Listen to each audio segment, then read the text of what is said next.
Today on the grid, we're going to be talking about the Worldwide Photo Walk. Plus, we've got some very special guests who are going to be showing you some very cool post-processing stuff. And I'm talking cool guests like the amazing Terry White from Adobe Systems. You may have heard of them. They're a large company based out in California. Also, based in Oregon from ON1, Dylan Kotecki is going to be joining us. They're going to be showing us some cool new stuff. We're going to be talking about the photo walk, which I said earlier, but I just repeated myself, and that's okay because it's a live show. Also, guess who's sitting right beside me? The one, the only, Mr. Erik, the real Rocket Man Kuna. We've got Dobson just wandering around the studio.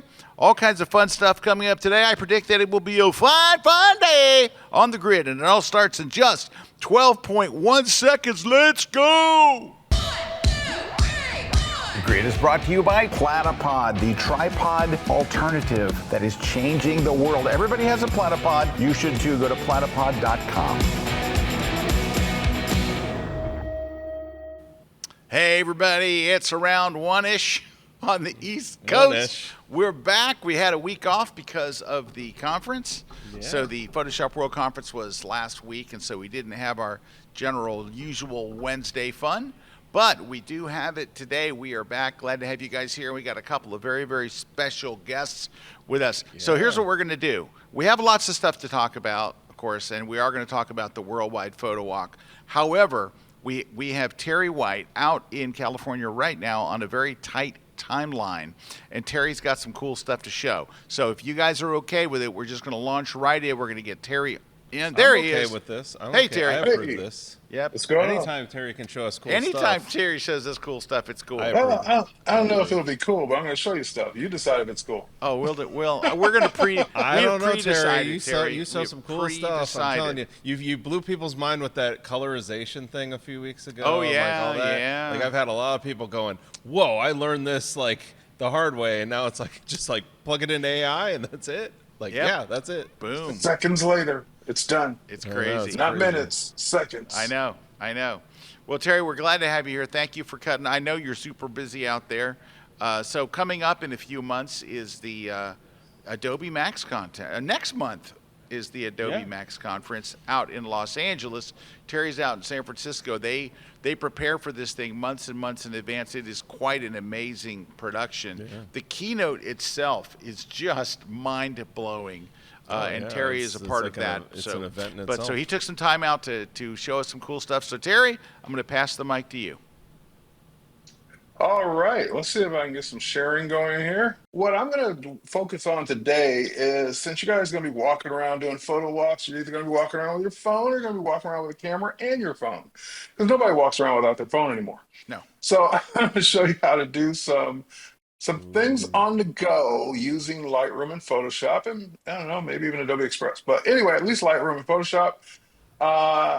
While you're out and about, and you might take a cool shot, and you might say, hey, I want to do something with this shot right here, right now, and get it ready for submission to the photo walk, or just to share with my friends because I'm out shooting cool stuff. All right, so let's start off with Lightroom. A lot of people, not a lot, but some people don't even realize Lightroom is on your phone. That's right. You can get Lightroom from your app store, both on iOS and Android. And you can download it. Actually, even if you don't have a Creative Cloud membership, Lightroom is free of charge to use.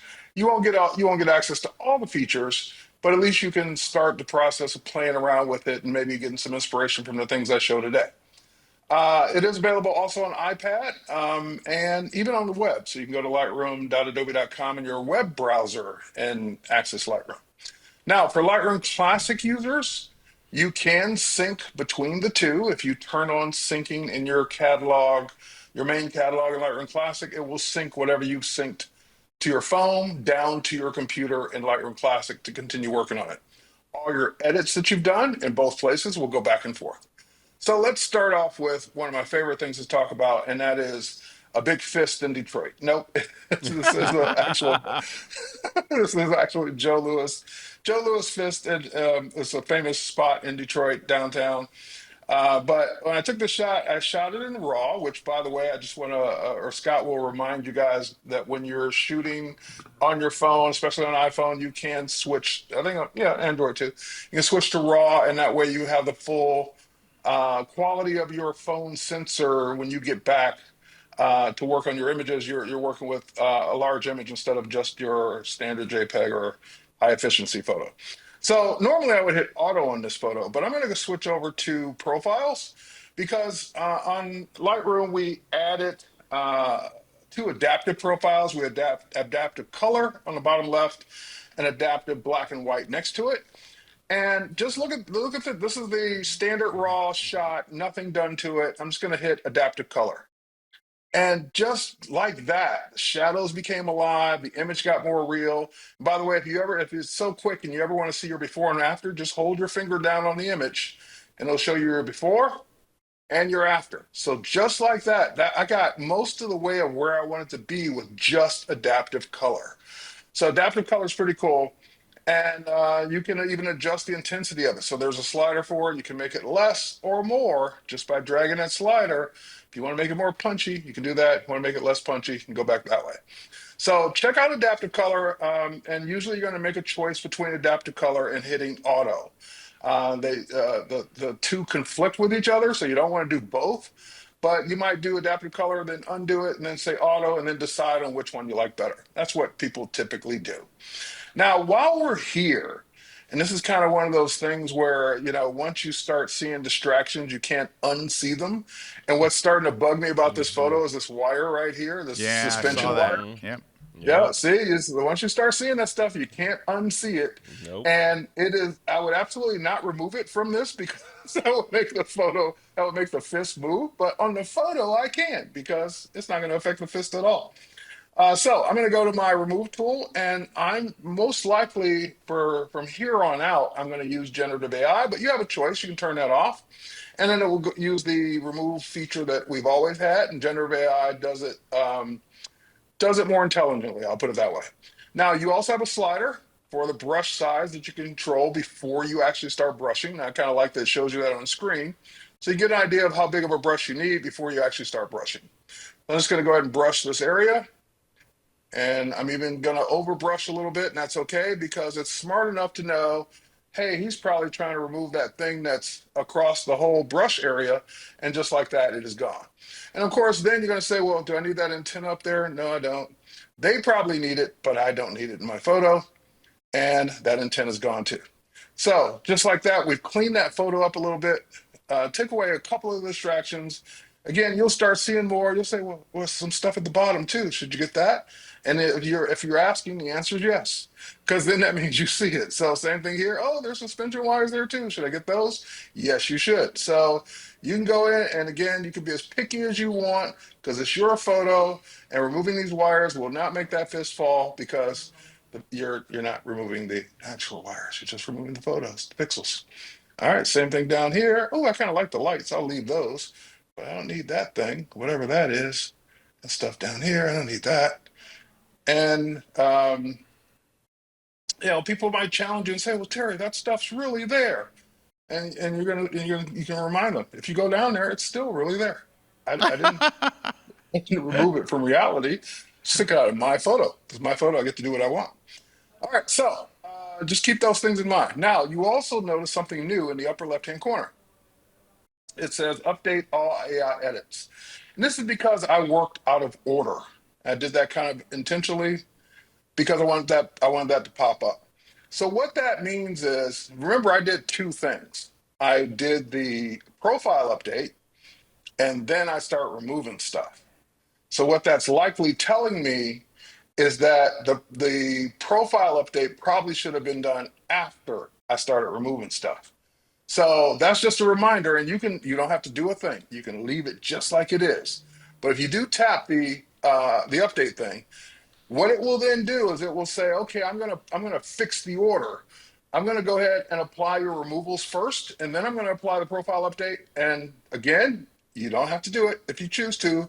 If you do choose to, then you want to go and check to make sure your removals still look good because it is regenerating those. So if they didn't look good the second time, if you didn't like the way it did it, then you can go and redo it again or fix it or whatever. But that's just a warning that you did something that could possibly override the look of what you had just done. and you can choose to update it or ignore that warning. It's just a warning. It's not the law. You can decide whether or not you want to do it or not. All right, next up. Speaking of removing things, and most of the people on this call or the grid have been here before. This is Antelope Canyon, and if you got good light in Antelope Canyon, that means you got good people there too as well. People there, they might not be good, but you got people there in your way no matter what. So same thing. I'm going to use the generative AI. I'm going to change my brush size, be a little bit bigger, and I'm just going to go ahead and start brushing over here in the corner, and just get all these people out of my shot. Now, here's a trick. I want to do this all at once. I'm just going to swipe down below the image and come up that way. And normally it does not brush across the bottom, but I didn't go down low enough. All right. And then that will begin processing that. And this time I want to show you that when you use the remove tool and use Gen AI, it's going to take the liberty to try and fill that in, but it filled in with some like sand at the bottom that's not the right color. So luckily, if I hit refined, I can go in and choose different variations of that remove to get the one that I want. And again, you could argue, well, Terry, that's not how it really looks when there's no one standing there. And I would say, you're right. I like this one, though. I'm going to go with this one. And it's your photo at the end of the day. And if someone wants to see what it really looks like with no people down there, then go when there's bad light. There will be no people down there, and you can see it all day long. All right. Just kidding. This is Snarky Terry. All right. Snarky Terry. So this is a out of focus shot, but it's going to help me serve a purpose here. There's that guy in the background kind of lurking behind her, and we don't want that guy in the background. She was our tour guide. She's kind of explained the museum here in Egypt. And you're going to get people in your shot that you don't want. And we already saw that I could use the remove tool and I could brush him out and it's going to remove him. But now you no longer even have to do that. Because you notice as soon as I went into the remove tool, it says, hey, do you want to remove extra people? And extra people means people that are not the subject. And I'm going to pop that back out and say, absolutely. Let us see what you think are extra people. And you're right. He is the extra person. So you get the chance to see if it's going to pick them for you. And if it does a good job of that, then you just hit the check mark. If not, hit the X. So I'm going to go ahead and hit the check mark. And let's see what it does. Ooh, he's gone. Just like that. So again, before, after, remove the person. And I should also speak to the fact that in the past, when you've used the remove tool, you might have gotten what we call hallucinations, meaning that it puts something else there. In other words, instead of removing, it replaced. And it's typically when you didn't brush every single pixel of the thing you're trying to remove, and it figured it needed to attach something to that spot. And you said, oh my God, no, I didn't want you to add a new person there. I wanted you to get rid of the person that was already there. And so the new updated remove tool algorithm does a lot better of just removing and not adding. So same thing here. I do have a long exposure of this because you typically shoot waterfalls with long exposures. But then what that means is you have people walking through your shot that are just blurry because they're walking through while the shutter is open. But in either case, you can just go in now and hit, and I would normally have to brush all those people out, but I'm just going to hit remove extra people. Yep, those are the ones I want. And AI is doing a good job for me of figuring out who the distractions are and taking them out for me. So definitely don't be afraid to shoot with crowds in your way, because now it's a lot easier to remove those crowds and get the shot that you really want. So in this case, I was so frustrated when I was taking this shot. Scott was there. He's actually the guy in the red jacket over there. There's Scott, or in the middle. That's Scott in the middle. But I was so frustrated because I just was having a bad leg day. I didn't feel like walking down there. People on the way, I was just, argh. And I didn't take the long exposure shot I should have at this particular angle. But I will never let that stop me again, because now the people don't have to be there anymore. All right, so we'll go ahead and choose that. Yes. Let's move on. And I'm going to jump over to this next photo. I could have just swiped over to it.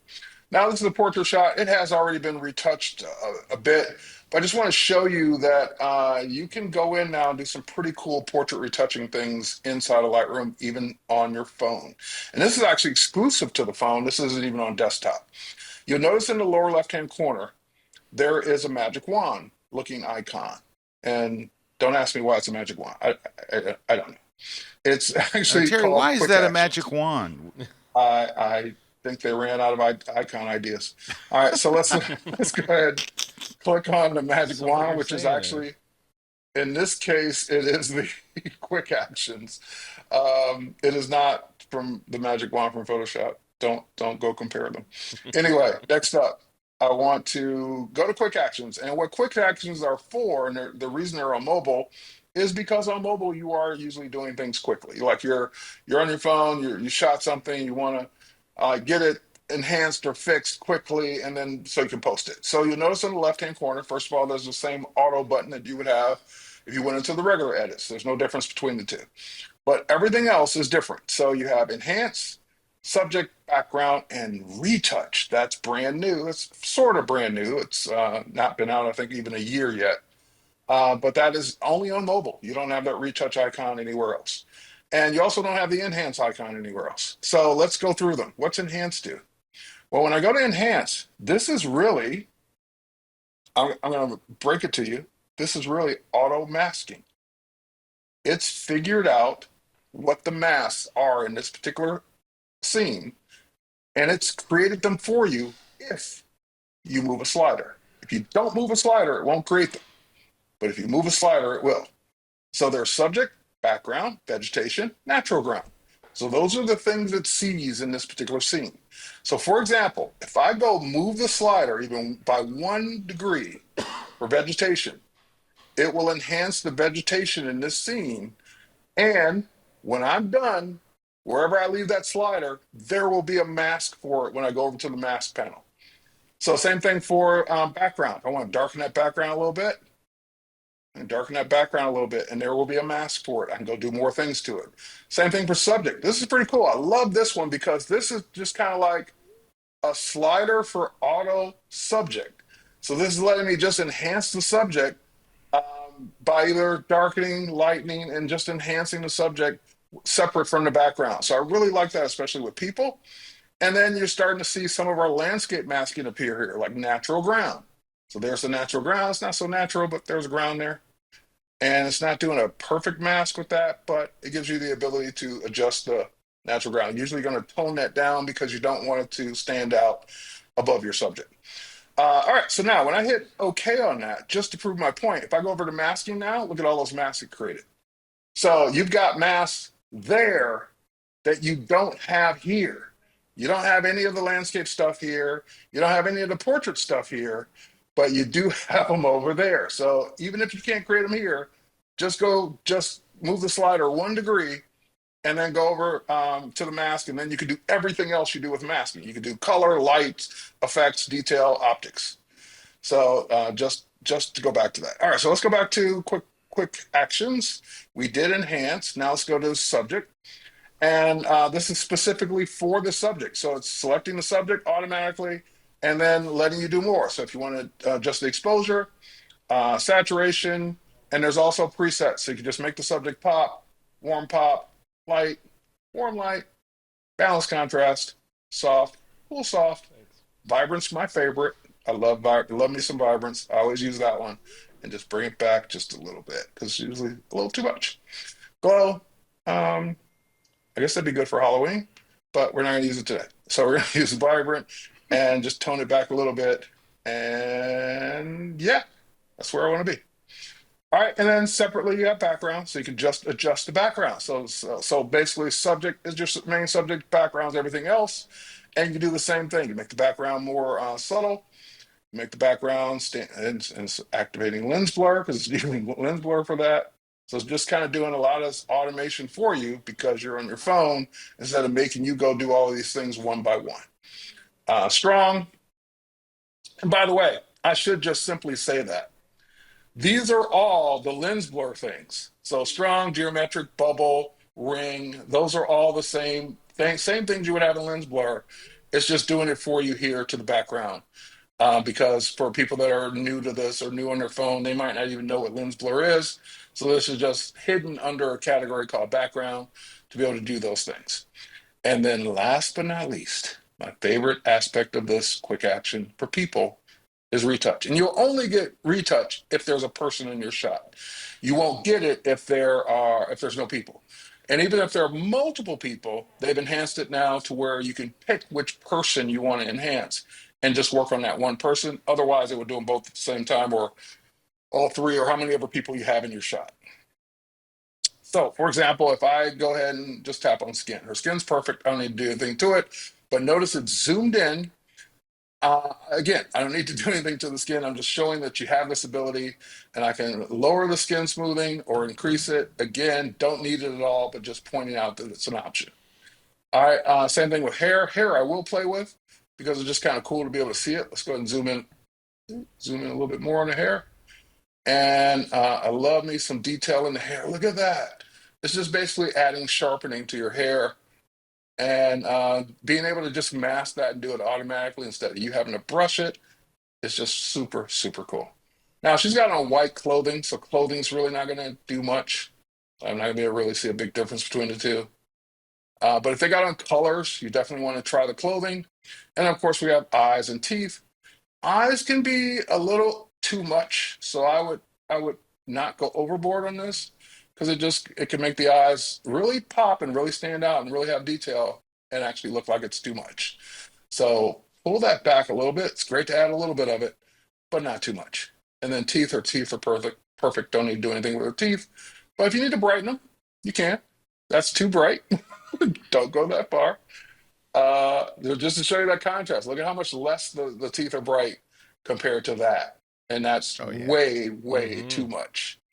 But you have the ability to do that. So again, her teeth were fine. Don't need to do this. But if you just want to make them a little bit brighter, you can. All right, so that is quick actions for working with people and any subject for that matter. But it's great that we have that separate retouch icon because Lightroom was something we really didn't spend a lot of time retouching people in. And now it's becoming more and more possible to do that because of all the people masking stuff that's built in. So again, everything I did created a separate mask for it. So if you want to go in and adjust any one of those things to a more refined degree, you can. And you got all those masks created for you. And again, sync this to your desktop. All those masks will be in your desktop as well to keep working. All right, let's bump out of this. All right, I'm gonna reset this image because I think this one still has stuff done to it. Yeah, reset all. Yeah, all right, so here's the original image I started with. Famous spot in New York, Dumbo. And this is one I just wanted to have some fun with. So one of the things you'll notice in quick actions that popped up, first of all, I don't see retouch because I can't really see faces, but I do see something brand new, fixed angle. That wasn't in my other shot because it didn't see a building. And it also didn't see a sky. So now it's giving me sky and fixed angle. Now I'm going to go ahead and say fix the angle, which is it's better to me than auto geometry because it's doing both the geometry and the cropping at the same time. Whereas before, if I just went to the crop and hit auto, and you notice there's a dot under the crop, so it's actually doing it, but it's cropping it for me too, and that's just great, saving me time. Now, here's the problem. Actually, two things. There are people in my way. Get rid of those extra people. Bye, people. You're gone. Bye bye. Bye bye. You're all over the place. I don't need you in my scene. Just thinking about it. Just thinking about it. And they're gone. Oh my goodness! Look what All right. Barry just did. People are gone. He just But eliminated people. fix the angles. They're people distractions. So people are gone. Now, here's the problem with this image. It sees that there's a sky, but there's really not much of a sky to work with. Even if I go to sky and it detects the sky and it gives me all those cool presets, those adaptive presets for sky. Notice how they kind of all look the same? There's not much you can do with it. Even if I go to dark drama, ooh, there's dark drama. Look how much Oh better yeah, that is now. Yeah, you can see how great that night and is. day. night and day. Night and day, right? Okay, so let's go back to none because there's really no sky to work with here. There's just not anything it can do. And depending on where you are in your photo walk, you just may have a bad sky day like this. And again, just go ahead and keep shooting because that doesn't mean you're stuck with it. It just means that you don't have a great sky to begin with that day. I do something I normally, or shouldn't say normally, that I really wasn't able to do a whole lot in the past. especially on my phone. But if I were on my desktop, I pop this over into Photoshop and replace the sky. So if I go share, ooh, there's a Photoshop button right there in the share screen What? because I've got Photoshop What? on my phone. So do I tap it? Yep, there we go. So it's going to download this original from the cloud if I shot this and uploaded it. And then it's going to render out a PSD, Photoshop document. It's going to open up Photoshop on my phone. And there's Photoshop on my phone. Here comes my image. Just like if I were to do this on desktop. Now, this was a RAW file, so it's taking a little bit more time. This is a bigger file. And here it comes. And there it is. So now I'm in Photoshop on my phone. And I can do all my cool Photoshop things like select area. And it's auto-detecting all the things in this because, again, unlike desktop, you're limited with your fingers and you're limited with time and all that. So it's doing a lot of that selection for you. So I see the sky. There it is. I'm going to tap that sky button.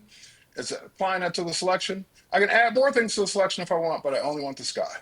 So we'll go ahead and say, ooh, and there are my marching ants around the sky. Now, on desktop, I would actually use a feature called sky or sky replacement or replace sky. But I don't have that here. So I'm just going to go to fill area. I'm going to go to generative fill. Oh boy. I'm going to say, I'm going to say, beautiful, cloudy, because it was a cloudy day, cloudy sky. Or no. Yeah, I did say sky, cloudy. Okay, beautiful, cloudy sky. Spell sky right, Terry. You can do this. It's 3 letters. You can master this.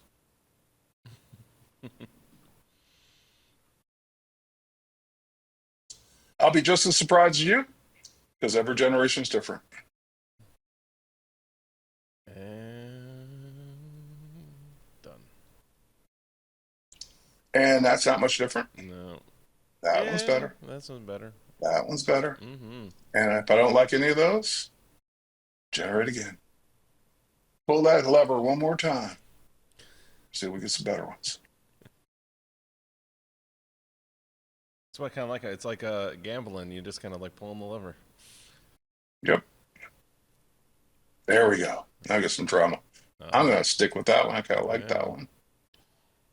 These are the other ones. Yeah, I'm going to go with that one. All right, again, you can keep generating, keep adjusting, but I'm going to, for the sake of time, I'm just going to go ahead and say that that's it. Now, again, I'm in Photoshop. I can do all the other Photoshop kinds of things I want. I've got my layers here. If I want to add more layers, I can. If I want to bring in other images in composite, I can. Typically, we don't do those with Photoshop or Photo Walk images, but I can do them here. I've got my retouch tools. I could go in and do any of those. I got my spot heal, my clone stamp, my remove tool, my light, and my darken brush. I've even got the ability to go into actions and remove the background and even harmonize. The harmonize feature that's coming out in Photoshop Beta is here already on the phone. If I want to add text, I've got my 30,000 Adobe fonts to say, let's do worldwide. I'm a one finger typer on the phone, sorry. Worldwide. Photo walk. All right, and let's just that on 2 lines. And then we'll say we're done. And we can go ahead and move that up and around. And let's get some better options here. So fonts. Yeah, we got fonts. How about ooh, sorry. Sorry, this always happens when I bring up a font menu. Okay, I like that one. Okay, pick one, Terry. Pick one. All right, got that one. We'll pick that one. And then we can go back out of fonts. And I want to go ahead and choose colors now. Colors, I have the entire spectrum here to choose from, the entire rainbow of colors to pick from. And I'm just going to go with, I don't know. I don't have an idea here. That's not standing out enough. So I'm going to bring that, maybe a little smaller. And I'm just going to get lost in the weeds here. Let's move this over, make that smaller. Let's put that right there. And let's rotate it.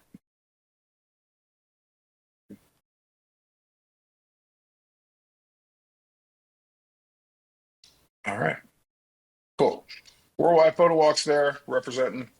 And that just becomes another layer in my layers panel, just like any other Photoshop document.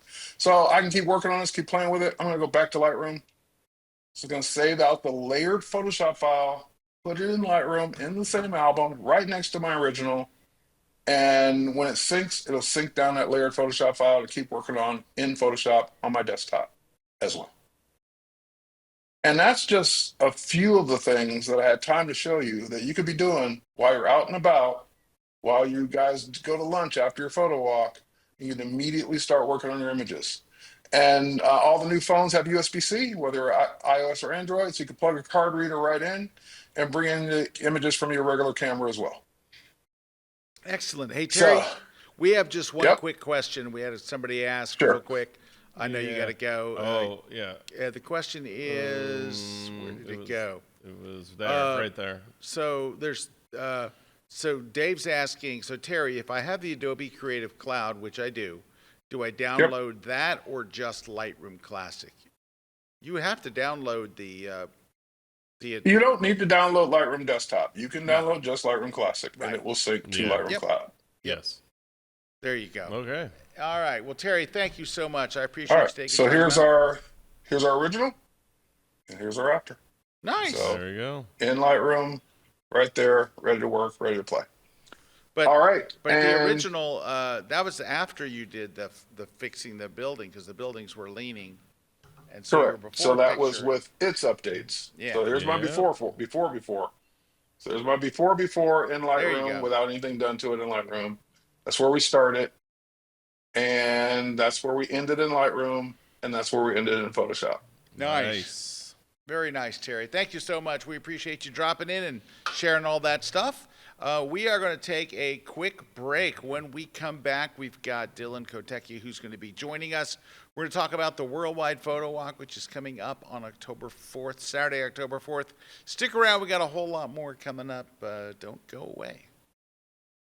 For the landscape photographer, the camera is more than a piece of technology. It's more than a collection of dials and buttons and glass. It's our storytelling tool. It's how we get our vision, our voice, out into the world. We are visual storytellers, and capturing images of natural beauty connects us to the environment in a very special way. For that 1/60th of a second, we now carry that image with us, and it bonds us to it. When we share that image, we're sharing something very personal, very intimate. We're letting the viewer experience that moment with us. When we see the first light kiss the peaks of the mountains, or that still mirror-like reflection on the water, it's a feeling you take with you always. Making great landscape photos, images that are truly remarkable, it's more than just taking a picture. It's a craft, one that's passed down from the great landscape storytellers themselves. These brilliant landscape masters will be sharing their latest techniques. It's 2 full days, all presented live. And it's dedicated to everyone who dreams of leaving a visual legacy from the places that captured your heart and your imagination. This is the Landscape Photography Conference.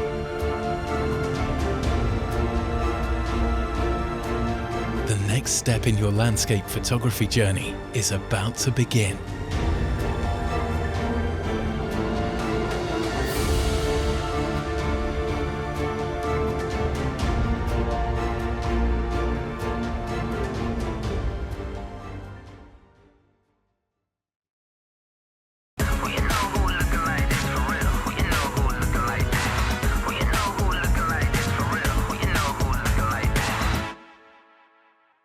Hello, I'm Lisa Walsh, and I'm a professional photographer from Venice, Florida, and I've been selling prints online for 10 years, and I'm excited to tell you about my new class at KelbyOne, Marketing to Expand Your Business. So So my first class was about how to sell your prints online using Fine Art America. This class, I'm going to show you how to easily expand your audience no matter what type of photography you do. This class is going to go deeper into marketing your images with strategies to gain clients, create meaningful connections, and build an audience that collects your work. Know what kinds of posts to make and what to write to attract and build relationships, and discover a very powerful tool I use to grow an audience very fast that stays connected with you. Come join me in my new class to market your photography and grow your business faster exclusively at KelbyOne.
This segment of The Grid is brought to you by Canon.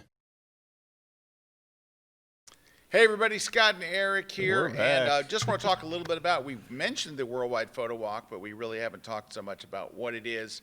We're going to show you a video in just a minute, not right this second, but in a minute, that explains it in more detail. But I just want you to mark your calendar right now. It's the world's largest social photography event. It's just for fun. It's a social photography event, but it also has a social mission. We'll talk about all of that in just a minute. We have a little short video that we can show you. Oh wait, they are ready to show the video. All right, let's go ahead and roll this video because it'll explain the whole thing, so I don't have to re-explain it. And so let's go ahead and it's me, but you know it's me in video. But I'm right here though. It's gonna be there. But it's over there. So check it out.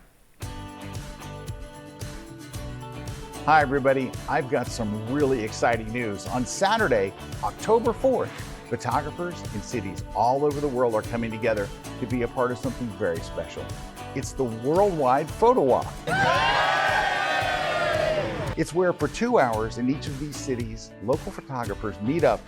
They take photos, they scroll through some really photogenic areas, they make some new friends, and maybe even win some cool prizes for the best photo taken during the photo walk.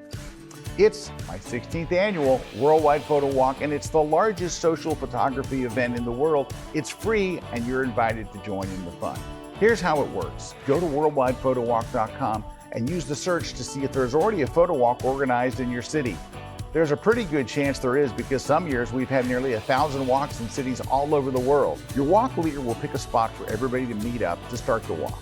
And then you follow a route chosen by your leader and you take lots of pictures along the way. It's some walking, it's some talking, some sharing, a lot of laughing and smiling the whole time. The walks are leisurely paced and it's just 2 hours from start to finish. Now most walks end at a restaurant or a cafe or a pub where you can hang out, maybe grab some food or a drink and chat with the other photographers on your walk. After the walk, you might want to enter the optional photo contest. Just upload your best photo taken during the walk and your local walk leader will pick a winner. And not only that, your shot then gets entered into the worldwide competition, and who knows, you could wind up winning thousands of dollars in prizes. There's one more thing. Taking photos and making new friends, it's awesome, and we love that. But our photo walk has a social mission too. Each year, we raise money for the Springs of Hope Orphanage in Nakuru, Kenya, which is home to 40 awesome kids who need our help. They need everything from food to clothing, education, transportation, medical care, and it's the mission of our photo walk to help these kids. And we do so by asking each of our walkers to donate just $1. Just $1 when you sign up for the walk. And 100% of the money we raise goes straight to the orphanage. Now, This donation is totally optional. You don't have to give a penny, but it would be awesome if you could donate $1. It all adds up like you cannot believe, and it makes a huge difference in the lives of these children. So that's the scoop. We're going to do a big photo walk all over the world, and you're invited to be a part of it. You can come take a bunch of photos and at the same time change the life of some really awesome kids. So go to worldwidephotowalk.com right now and find a photo walk near you, and then I'll see you this October. So that explains it better than I could. I could never say all that. But anyway, that explains it better. And so you have an idea of what it is. Now, as it said in the video, go find a walk near you. And I just set up my walk today. So I am walking in a very exotic location known as Tarpon Springs, Florida. Now, I did one maybe 10 years ago. Home of the sponge. I'm doing the sponge docks. Yeah. I'm going to start at one end of the sponge docks, and we're going to go down. So if you want to come out and hang with me. Are you going to Hellas Bakery? We're ending in Hellas, yeah. Oh, and yes. the bakery. Oh, The bakery. Yeah, we're ending at an amazing restaurant with a bakery attached to it. And the bakery's insane. The food. It's Hellas good. So good. I'm basically doing the same photo walk I did 10 years ago. So go to the site, click on Find a Walk Near You. And the only thing you want to type in is, of course, Tarpon Springs, Florida. No, I'm just kidding. Find a walk near you. They're all over the United States, and you can see they're in Europe and all over the place. And Now, the other thing, if you don't find a walk in your area and you're like, I would like to lead a walk, go to the bottom, go into the lead a walk section, and you can apply to lead for a walk. All you got to do at that point is just invite people to your walk. You can post on social. You can go to your camera club. Come and join my walk. Come join my walk, and people show up. It's really cool. And then you get to meet people in your local area. it's really cool. It really is. I mean, it's nice to, be meeting with other photographers. Yeah, and just like it's having fun. And if you're watching this and you think, I don't know, I mean, you're just walking around and taking pictures for 2 hours, it's only because you've never been on a photo walk. Yeah. If you do it one time, you'll be like, this was really great. The experience of it is 10 times better than it sounds. It's a lot of fun. The thing I love about it the most is that when you're with 50 other photographers or 20 other photographers, 10 other photographers, anything like that, and you're walking around the same place, how each person sees the same place differently. Oh, yeah. And how there's so many great photos that come out of just an area that you walk by sometimes. And I just think it gets me to see and sometimes slow down and see the photo rather than just walking by the photo. Oh, yeah. So.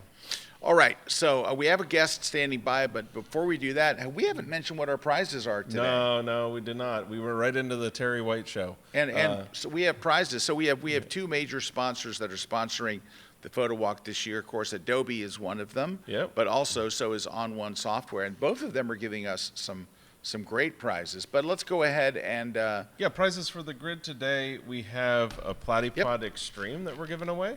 Ooh, so that's someone's going to win the Extreme.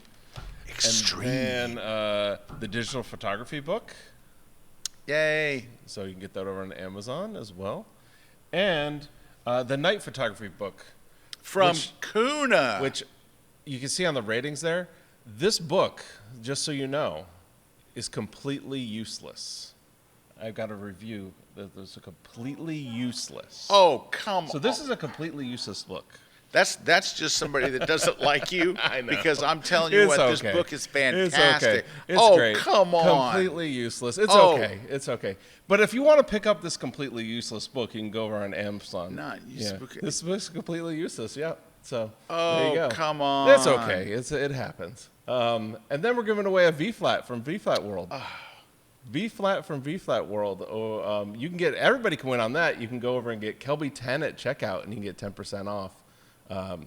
And then, addition, for special prizes for this webcast, we're giving away 2 1-year Creative Cloud Adobe Photography Pen subscriptions. That's huge. That's nice. And then 1 copy of ON1 Photo RAW 2026. So that's all in one, like all the stuff that ON1 has, all in one. That's going to be releasing this October. And you can use the 2025 version until the 2026 version comes out. Hey, can I mention something here? Yeah. So if you're out there and you're one of those holdouts that has not subscribed to any of the Adobe plans, you're like, I'm sticking with Lightroom 5 or whatever. this is your chance. Like, this is your chance. We're going to give away 2 of them. Yep. So Eric's going to tell you how to Yeah. enter, and he's going to tell you, you just tell us what you want to win. Yes. If you're one of those people that's been holding out, do it for a year, and you'll fall in love with it, and you'll do it the rest of your life. And Yes. you're like, I can't believe I waited this long. Yeah. Please, if you're on But Lightroom 6, if you already do it. have If you're on Lightroom 6, please. thing and you're If trying on to CS, extend please. it, don't do that. In fact, just tell us, I'm on CS. Please give it to me. Be like, shoot you up to the All right, top did of you the do list. all the rest No, of them? no, we have 3 copies of On1's Resize AI 2026, which is amazing for resizing photos. Oh, it is a Like, whole nother next game level. changing. Game Next changing. level. All right, so to win that, like Scott said, all you got to tell us is what you'd like to win. At the end of the show here, we're going to pick the winners, and then we'll announce them on the show, get you out your prize. So you have a really good chance of winning if you enter just by commenting, sharing. There you go. Sharing is caring. Yeah. All right. Now, standing by is the most patient man in the world today. We have Dylan Kotecki, who is here, going to be showing us some cool stuff. Dylan, you there? There he is. I'm here. There he is. Hi, Dylan. Hey, what's up, man? You're a very patient man. Hey, I'm chilling. You're I'm chilling. enjoying the He's show. chilling. He's I'm Dylan. enjoying the show. He's kosher Dylan. All right. Yeah. So thank you, Dylan. So Dylan, what are you going to be showing us today? Some cool stuff from On1? Yeah, so in the latest version of Photo RAW, the upcoming version of ON1 Photo RAW 2026, there's a lot of cool new features. I think one of the coolest new features is the abilities, and also there's some new filters coming as well. So let me just show the up. Oops. Uh-oh, yeah. Dylan, you're Oops, kind of there cutting we go. out there. Yeah, when you you said okay? When you features, said a feature, it was you masking, cut out. right? It was And it was masking like- features. Yeah, so let me go back. So in the upcoming version of Photo RAW, version 2026 coming in October, there's a lot of cool new features coming, but I would say the coolest feature that is coming is the upgraded masking, and also there's some Yeah. cool new filters coming as well. So let's dive into just the masking capabilities. So we've gone in and we've refined all of these. I mean, I don't know how they engineer it, but they've gone in and they've tweaked all of the masking features to include all of these little areas of hair, especially when you're a portrait photographer. You know, if you're trying to replace a background or enhance a background, something like that, especially if you have curly hair, the masking can either, you know, make or break that edit. So let's dive in here. I'm just going to add in textures. We'll just pull this up all the way. And obviously, we don't want it on the portrait. So we're just going to go into our masking, and we'll just choose subject. Immediately removes it, but let's take a look at the actual mask that it creates. Yeah, It does this is a impressive. Really great job of finding all of that little, you know, those little areas of hair, all the curls, things like that, so that you can go in and actually replace or modify that background really, really easily. So just in textures like this, you could go in. Wow, that and looks good. find Sort of any sort of texture you'd want. We'll just find maybe dark concrete. And then we have a much more interesting background, especially if you're shooting a portrait on just a large tonal background or something like that, and you want it to be a little more interesting. This is so much easier to go in and just fine tune that background. Yeah, you know. It's also great. Oh, I'm sorry, Dylan. Go ahead. No, it's also great too if you want to actually modify the subject within that portrait as well. So we could just choose people here. You can see it's already selected the person. I'll just go in and choose curves here. And let's say we want that subject to be a little bit brighter. We want to modify the tone a little bit. We can go and add a tone curve, and we can just boost that up really easily. And it's only fine tuning that specific area. And it does a really great job, again, around those edges as well. Make it a Nice. little bit. Yeah. And so the masking capability is one of my favorite new features inside of On1 Photo RAW 2026. But we also have new filters coming as well. So let me show you 3 of the new filters that we have coming. So the first filter that we have that's brand new is depth lighting, which if you're a portrait photographer or a wildlife photographer, or I guess any case where you want to modify that foreground versus the background, depth lighting is a really helpful tool for that. So if we go into effects, just add a filter here, and we'll just use depth lighting.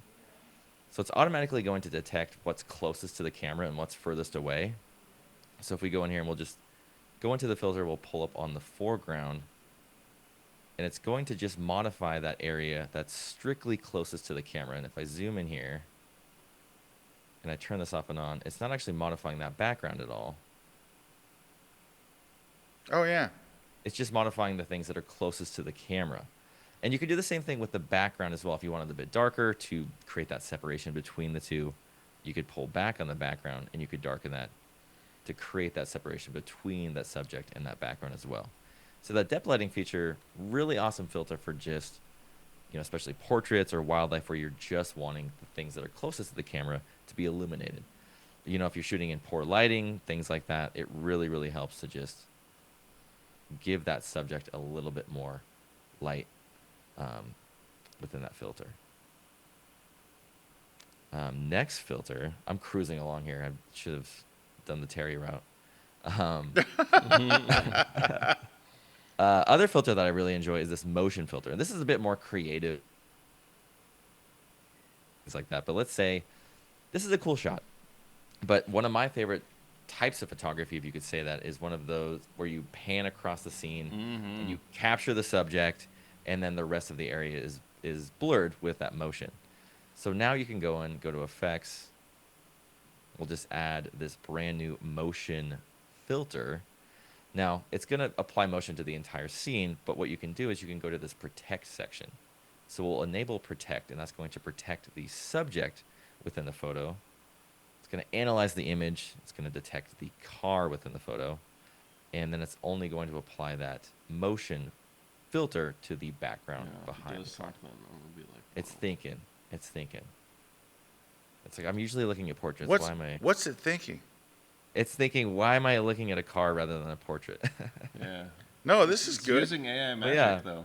Well, exactly. This makes sense. There we go. I mean, there we go. Oh yeah, look at that.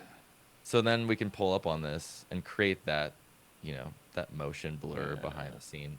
And it's a really great job of just finding those edges within the scene. And you can modify, the angle if you want it for whatever you're photographing. If you're photographing at a tilt or photographing at a different angle, you can modify that as well. All right, what do we do about those wheels, What do we do with the wheels? What about the wheels? What's our... I'm not sure. You'd have to go in and probably manually apply maybe... We got to talk to the engineers about the blur. technical Yeah, wheels. yeah, Exactly. you got to have them wheels We gotta spinning. talk Maybe I to those chose engineers. I probably chose a poor demo image is what it was. No, but I that's like that's a perfect image. It's a perfect image. That's exactly it's just, why you would use it. There's got to be something for the wheels. I wonder if there is. I want that. Hey, wait a minute. Especially if it does the wheels. Wait a minute, though. Look at the different styles. Yeah, I love it. Yeah, I love it. I bet there's one of those. Hit the more button if you would. Now we're just driving from here. You got pan, twist. Oh, that's wait, cool. go back to twist. Yeah, you could use twist.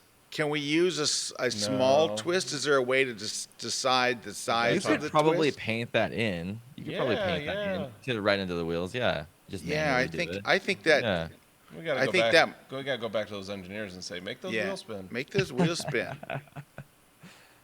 It's pretty cool though. That's awesome, though. Yeah, It's a great Hey, look, feature. it would get you that far, and if you had to just get the wheels to spin, that'd be great. Yeah. So let me tell you something why I like what yours did better than Photoshop. Though Photoshop does have a filter designed for wheel spin. It literally is a wheel spin filter. Yeah, but that one looks more realistic. However, this is why ON1's version is better. If you were to go and take the car in Photoshop and put it on its own layer, and then you go to the background and you blur it, it's going to blur the car that's behind it. You get ghosting on both sides, and that one didn't.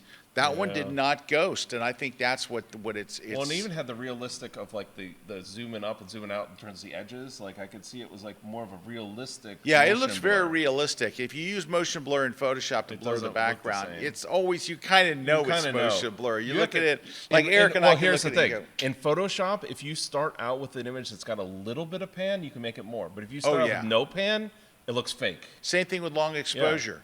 If you have a little bit of long exposure, you can make it look like a 7-minute exposure. But if you have none, it looks fake. And that's why I was very impressed when you hit that, because it was when no motion, and Yes. then it looked like motion, but we got to get those wheels to spin. Yes. Yeah. I mean, I'm sure you could dive into it manually. We could dive into it. Yeah. But anyway, I do like that. That's like a great it. feature. We That's just gotta awesome.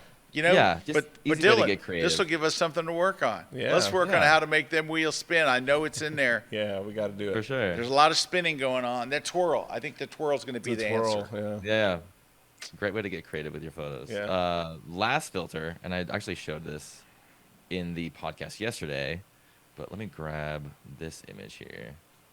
Hey, while he's But- grabbing that image, so Dylan was my guest yesterday on a podcast that I do for On1 called ON1.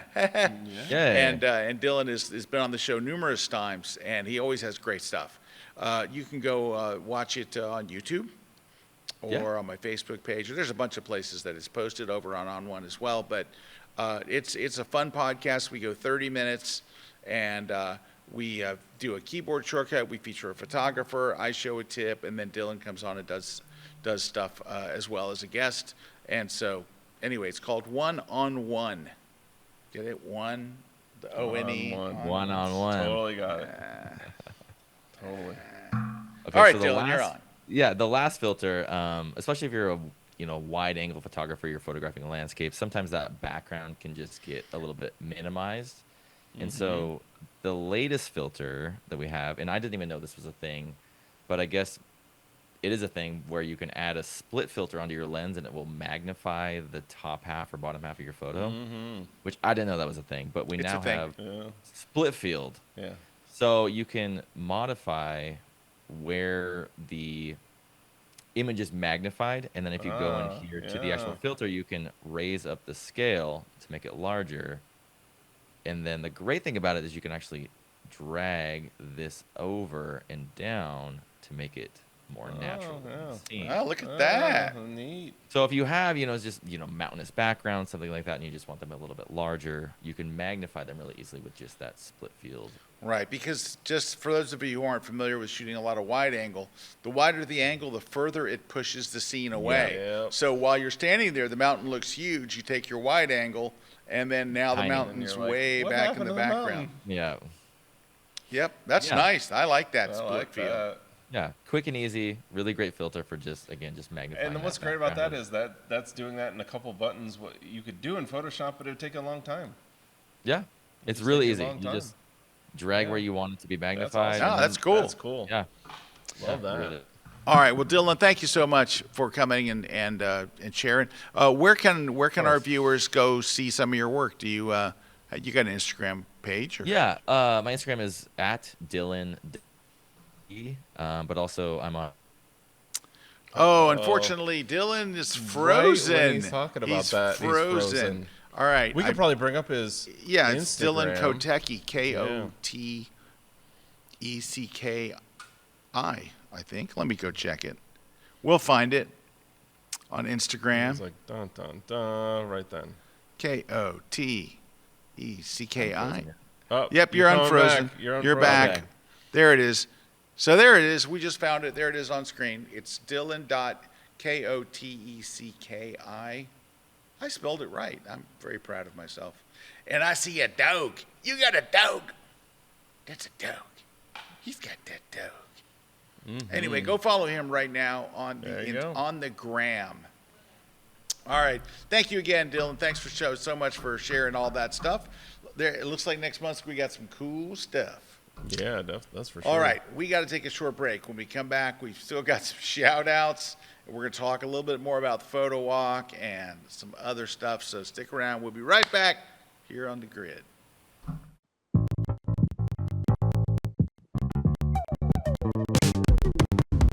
Ever finally get someone in front of your camera and then you don't know what to do, you freeze up? You know, you are about to experience the best thing any traveling photographer ever can, and that is insider tips, tricks, all the information that you need if you're thinking about going to Boston. The guy's name is John Dukes. He's been there a bunch of times, and you're about to see visual proof of an amazing trip to Boston. Thank you, Larry. Yeah, I want to invite you on a journey through Beantown, Boston, Massachusetts. We're going to have so much fun with this class, and you will too. You will come prepared, ready to bring your camera, ready to come back with shots, not Instagram shots, but shots that you'll be proud of, shots that you'll be able to show people when you get back and go, look, I captured this when I was there.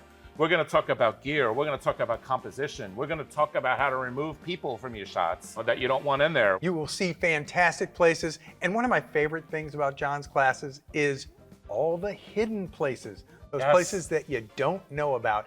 You're going to learn that and so much more, and it's only at KelbyOne.com.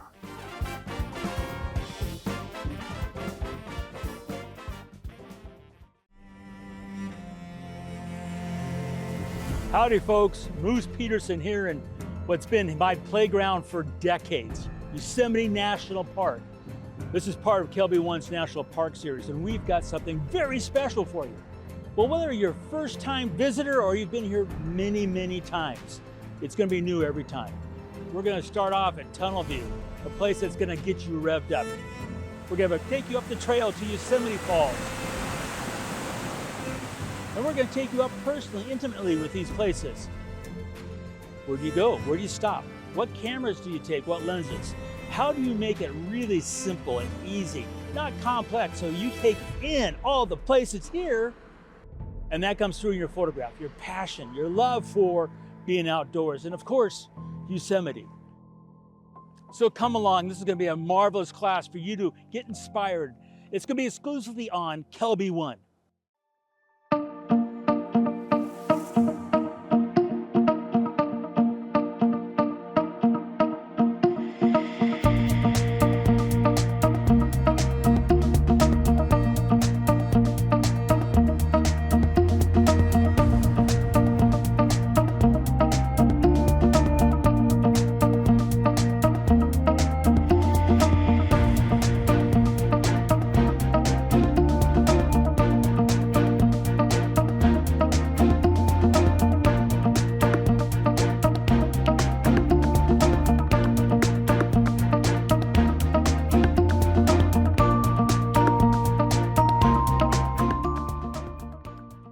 This segment of The Grid is brought to you by B&H Photo, the professional source since 1973. We're back. Hey, we are back. A couple quick things. So I just came back from my workshop in Paris. Had a wonderful, wonderful week. Had a great group of photographers. We had perfect weather. We had lots of great opportunities. I was able to get us private access to the Palais Grenier, the Paris Opera House, where we could shoot in it with nobody there. We hired a ballerina to meet us at dawn at the Trocadero overlooking the Eiffel Tower. We had another famous model that we shot at the Inception Bridge, the Burr Hakim Bridge. Yeah. And we just had so many wonderful things happen. Great food, had lots of fun. Now, Jason Stevens, who is our director of the Grid, who's in the control room right now, Jason came with me. So he'll come with me on certain workshops, because before the workshop starts, we will record a class for KelbyOne. And the class I wanted to record, which we did, we got done very expeditiously, I might mention, was a class called How to Shoot It When It's Been Shot to Death.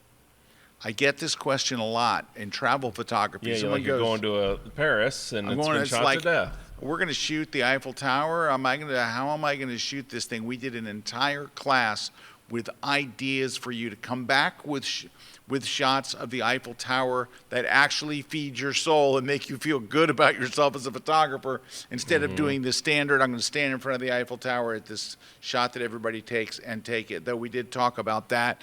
But we went to all over different locations and showed different techniques, different ideas. It's going to be a great class, and Jason was there. But so I do not have my images ready to show you. Unfortunately, I couldn't get them done. It's been a very busy week, believe it or not. I came back and hit the ground running. However, what I do want to show you is first this. Can you see on my screen? It's a picture of Jason. So this is Jason at the. Is that how he showed up to the shoot? That is not how he did not come in hot. No. Okay, because that's not coming in hot. No, that's like very minimalistic. For him, it is, but for the rest of the world. But yeah, Jason likes to come in looking like a SWAT team with all his camera gear. Let me get rid of that on the side there. There we go. But this is at the. Come on, why is it doing that? There we go. At the on the roof of Galeries Lafayette, and the Opera House is just to his left. Now, I don't have images to show you, but Jason was shooting lights out when he was there. Man, he was getting some great images. So I'd like to share is his Instagram page right here. So this is his Instagram page. Take a look at these shots. There's the ballerina. Can you click on the first one? We'll click through them because he got some killer shots. Oh, you're not. I'm logged in. It's okay. I got you. Here. I got you. Give me a second. I got it. There you go. Bring All up right. his. Here we go. Yeah, look at this. Look at that shot. And may I say, his post-processing is quite good. All right. I love that shot. Just beautiful. Look at this one. And just to the right of her is the Eiffel Tower. Look at this one. So I took the whole group to this particular metro stop, the Arts Cimetières metro stop in Paris, to be able to shoot this. So this metro stop is themed like Jules Verne. And so we sat on one side of the track and waited, and look at the perfect timing and the gesture and everything there. Yeah, I think that's a wonderful shot. And this is, we were at dawn. We were at the opposite time the rest of the world is there. The rest of the world does sunset at the Sacré-Cœur. Yep. But we went at dawn, and that's a lovely shot there he's got of the Sacré-Cœur. You can't get that at sunset. No. And this is inside the Pantheon. It's the interior of the Pantheon. I mean, it reminds me of St. Peter's Basilica in Rome. Yeah. That is just a beautiful shot and great composition on his part. And look at this one of the Eiffel Tower, right? Just a great composition and really, really great post-processing and stuff. I think that's his. So anyway, if you're not following Jason on Instagram, you need to. So it's Jason Ralph Stevens. So here, let me just blow it up so you can see it. AKA Dark Requests. AKA Dark Requests. So anyway, that's Jason Ralph Stevens. Go follow him right now because he's going to be posting more pictures from his trip. And let me tell you, he's got some phenomenal pictures. And Paris, by the way, will never be the same after Jason was there. They may have to close the city down. It goes with every city that Jason visits. Yeah, Jason basically, when he leaves, he turns out the light, and he's like, Paris is done for me. Anyway, but we had a great time. It was fun having Jason there, and I think we got a really great class. I can't wait for us to release it to you. It's shot, of course, on location in Paris, but we had a wonderful time. All right, we got a couple of quick shout-outs, and then we're going to talk about Photo Walk, and we're going to wrap this bad boy up. Yeah, we got Herb joining us from Maui. All the way from Maui, we got BK Rosenthal joining us from Miami. Adrian saying hi from all the way from Guadalajara, Mexico. Ken saying hi and looking forward to his first photo walk. Here we go. Brenda saying hi from Tulsa. Kristen saying hi from Port Charlotte, Florida. Steven saying hi from Austin, Texas. Thingamajig. Saying hi from Jupiter, Florida. Kai saying hi from Whidbey Island, and then Rolf saying hi from southern Germany. So we got people joining us all over the world because next weekend, not this weekend, next weekend, Worldwide Photo Walk. So I hope that you'll go and sign on. If you go to worldwidephotowalk.com and sign up, it's free. Now, we're going to say, hey, while you're here, it's optional. It's totally optional, but it would be cool if you gave $1 to the Springs of Hope. That's it. They're orphans. And it's really cool because we have certain people that will give a lot more than $1. Yeah, there are some people who pull more than their weight. I'm not saying you have to, but anyway, there are we have people. You don't have to. It's completely, all of it is optional. But anyway, we have 229 walks already set up with more to come. I hope you'll join us. It's a lot of fun. It's just a fun Saturday. You're out with a bunch of people. You'll meet some new people. I met someone at my walk in Tarpon Springs years ago that has been a close friend of our family's ever since. I sat across from her, and she was a Delta pilot. My wife was earning her pilot's license, and she said, hey, if I can ever help you out. Yeah. And so I told her, she gave me her card, and I gave it to my wife, and my wife contacted her immediately, and we've all been friends. We went to Paris with her. Yeah, there you go. You were there. I remember. We all went to Paris with Barb. So Barb Cochran I met her at my photo walk, and we've been great friends ever since. And she's lovely, and Jack, her husband, is awesome. It's definitely great. I mean, I meet people all over. I was just with somebody last week talking about. I was totally states away, and they were running a photo walk in Minnesota. So there you go. All over Minnesota, the world. So yeah. All right. Well, is there anything else we need to talk about? Well, one thing about the photo walk too, we got to mention is, one of the things, we go to the photo walk, we take pictures, but then afterwards, it doesn't stop there because we get then drunk. we do that as well. But sorry. Afterwards, we upload our images, like your best image for the walk, and then each walk gets a walk winner picked by the leader, and that walk winner goes into the global worldwide photo walk contest, and you can win a lot of prizes over there. We have prizes. Yep, from and I all pick of our one winner sponsors. from all of our sponsors. I pick one winner so there's a winner in each city. All of those go into a big pot. I look at all of those, and whoever gives me the most bribe or the biggest bribe wins. Yeah, it's amazing. Yeah. The whole thing's rigged. Yeah. Anyway, but we hope you'll be a part of it. It's a lot of fun, and you're doing it for a great cause. It's everything good. You're getting outside. You're meeting new people. You're walking. You're helping orphans. You're taking great pictures. And the contest is completely, you don't have to enter the contest. If you don't I don't want to enter the contest, you don't have to. It's completely optional. It's completely free, too. Completely free. Yeah, the contest is free. Yeah. So it's all good. The contest is sponsored by the sponsors, so yeah, it's completely free. The other thing is 100% of the money that's raised goes to the orphanage. We're not taking any of it. Yeah, we don't take any of it. Well, Erik takes $20, but outside of that, all the rest goes direct. No, it all goes. Even to if the you you can buy probably you'd have to buy it pretty quick, like this week. You can buy the official Worldwide Photo Walk T-shirt. All the profits from the T-shirt go to the orphanage 100%. As well. Yep. So, yep. It's all good. It's all good thing. Also, if you would be so kind, if you know a photographer that you think would enjoy this, will you just pop them an email or send them a text and say, hey, check out this Worldwide Photo Walk. Sounds like something you might like. And they may not even be in your same city. They may be someplace else. You might want to invite them to walk with you, or wherever they are, especially in the U.S., there's probably already a walk in their city. So check it out. Well, thanks, everybody. Thanks to all of our sponsors, and thanks to Dylan and Terry for joining us and showing off some cool new stuff. We'll be back next Wednesday. And what? Oh, we got to give away the prizes. That's the thing. Christina reminded us because we have a laundry list of prizes. Yeah, we might as well give them away. It may take us a while. Of course, they're starting to pop up here because we have so many of them. And my goodness, we give away a lot of stuff on this show. Start with, maybe here. Dean R. Spector is getting the digital photography book.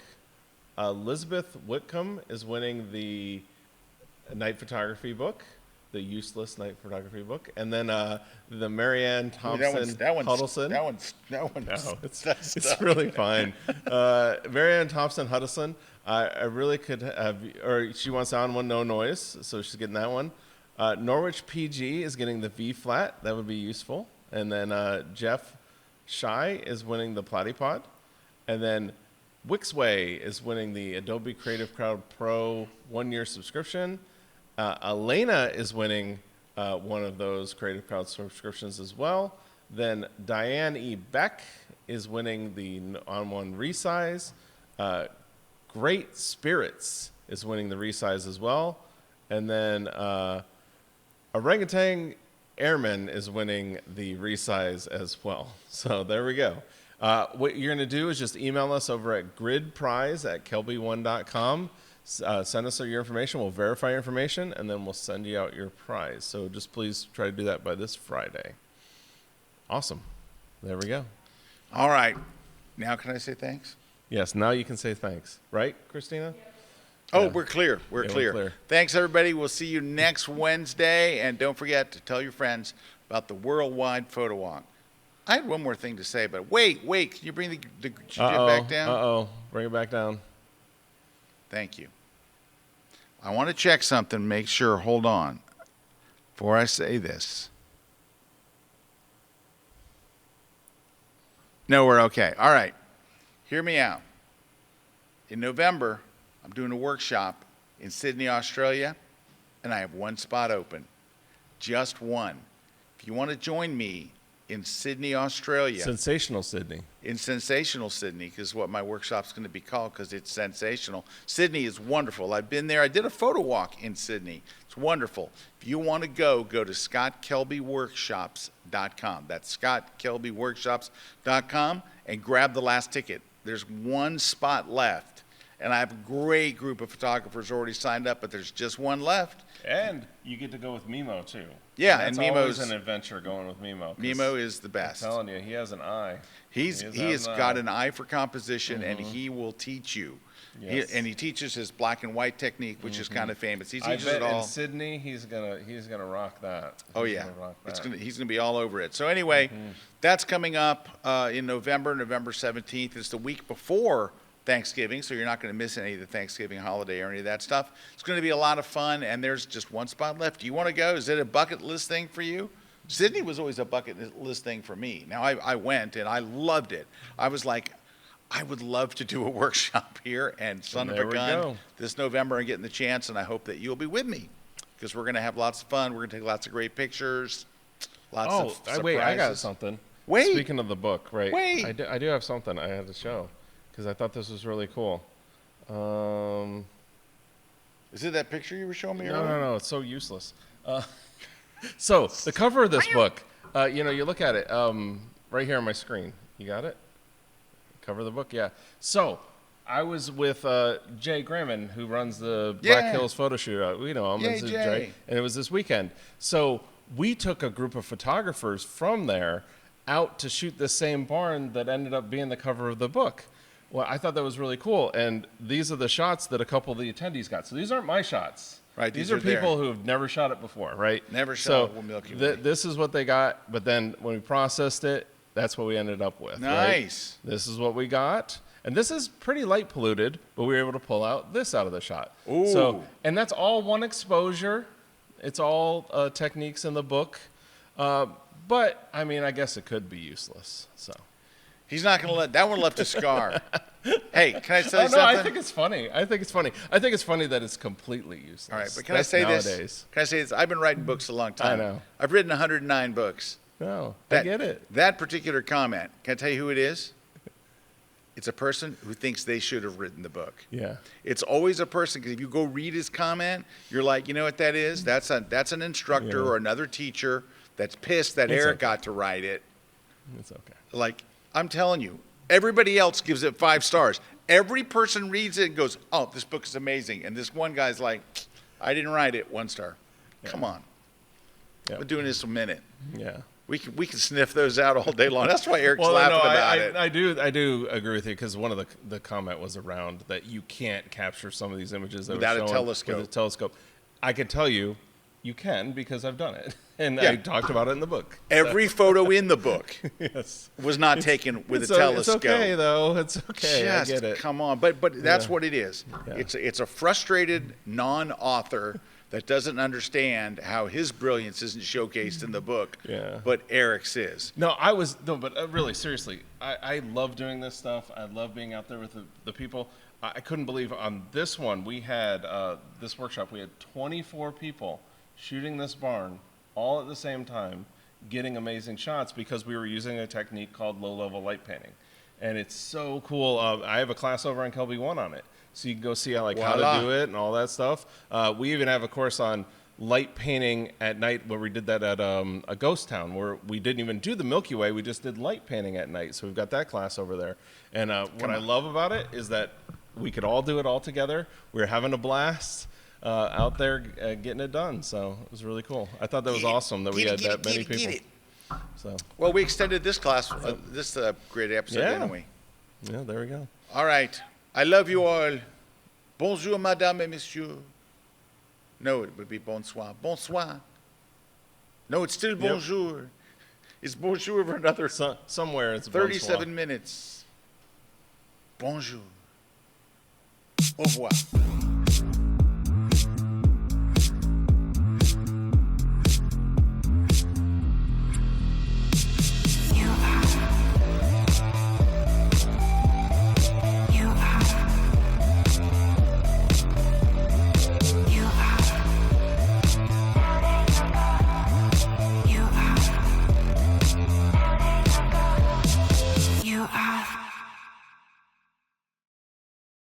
This segment of The Grid is brought to you by Platypod, the world's most compact tripod base.